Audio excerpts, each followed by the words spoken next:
Hello everyone, welcome to your another class of ETP.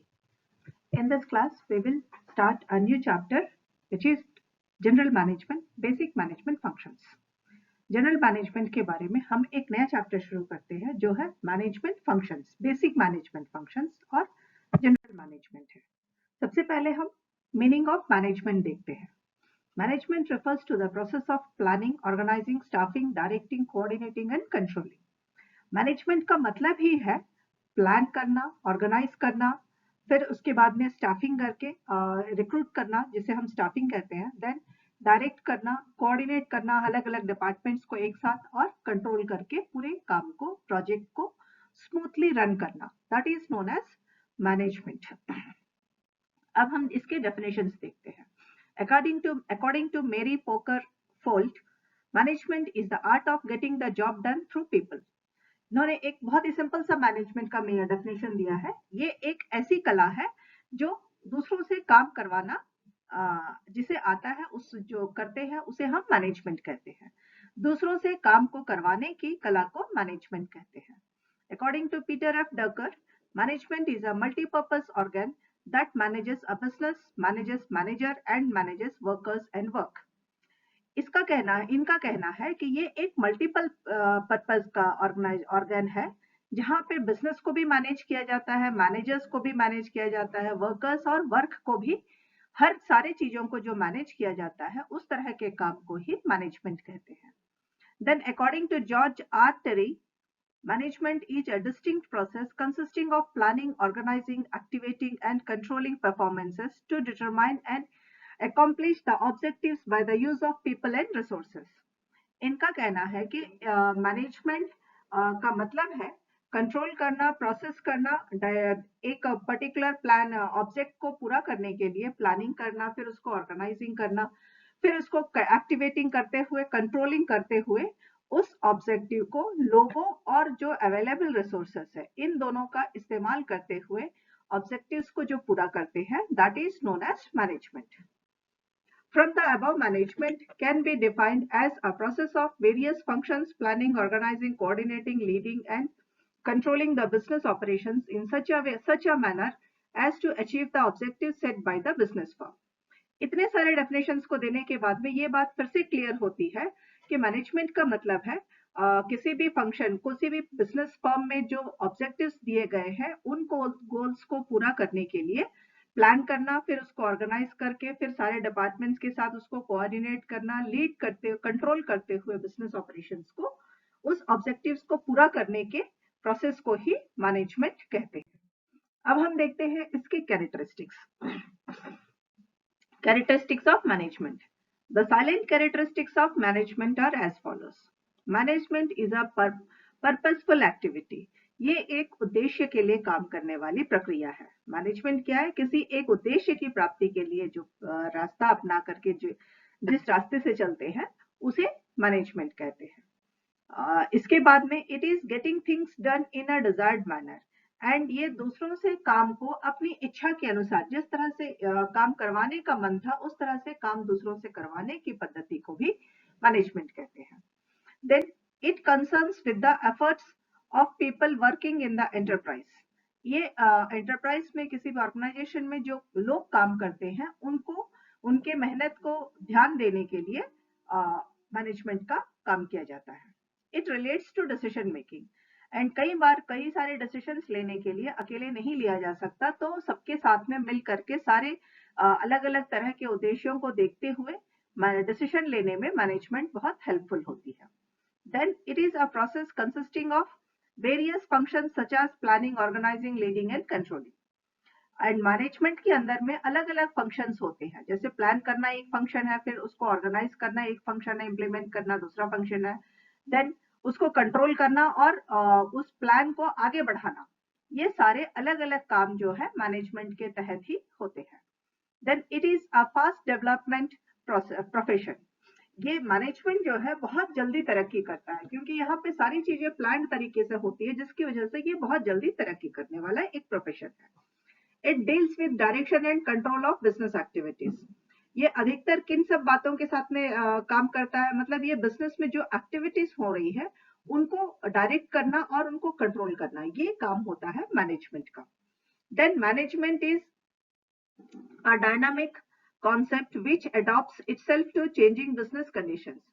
ये एक साहसिक काम है, कॉन्सेप्ट है, जहां बिजनेस में जो चेंजेस होते रहते हैं उन कंडीशंस के अकॉर्डिंगली खुद को चेंज करते हुए बिजनेस को आगे बढ़ाया जाता है।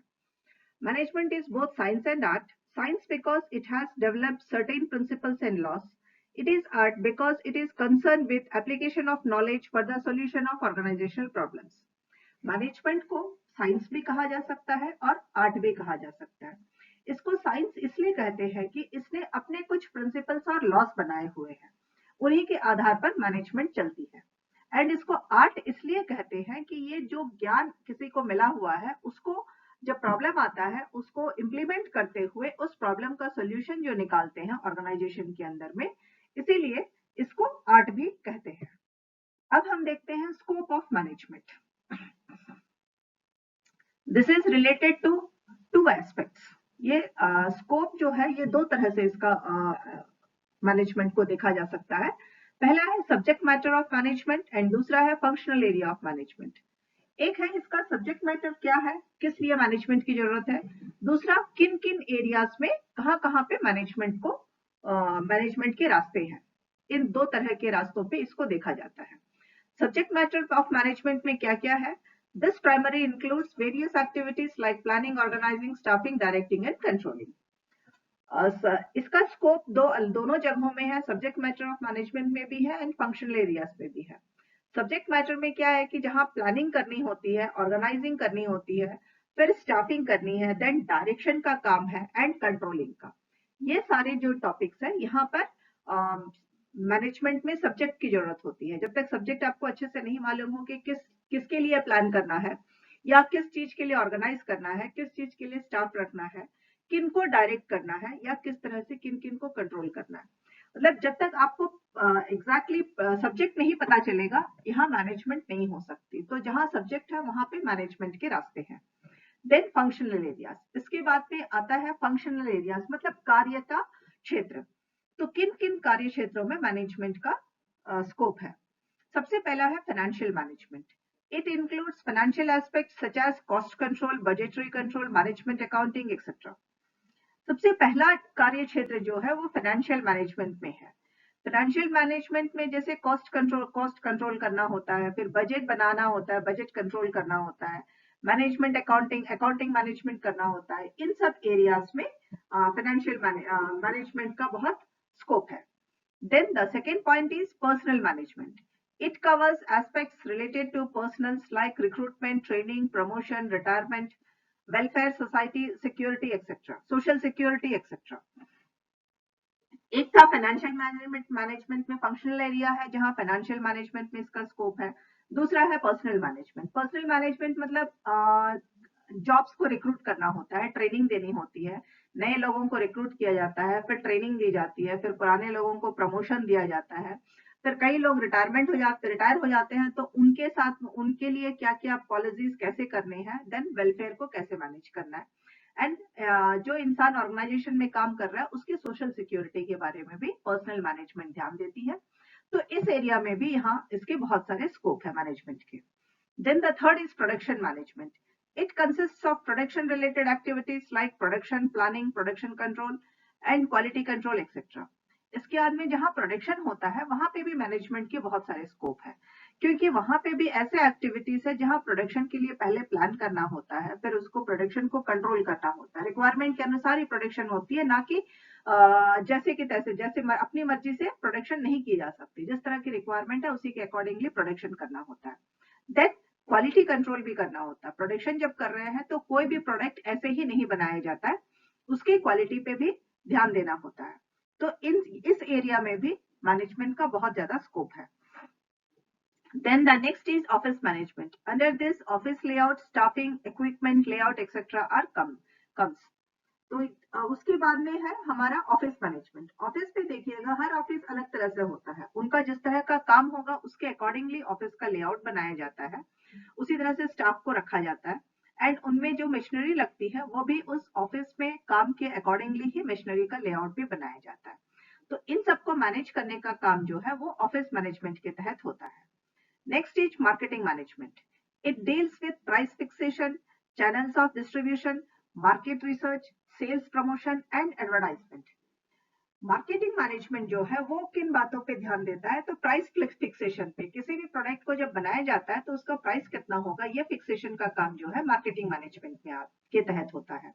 इसके बाद में किस किस तरह से उसको डिस्ट्रीब्यूट किया जाएगा, which is known as channel of distribution. इसके बाद में मार्केट रिसर्च करना होता है कि उस प्रोडक्ट का मार्केट में कितना डिमांड है, कहाँ डिमांड है, कब डिमांड है, ये सारी जो चीजें हैं वो मार्केट रिसर्च के अंदर आती है।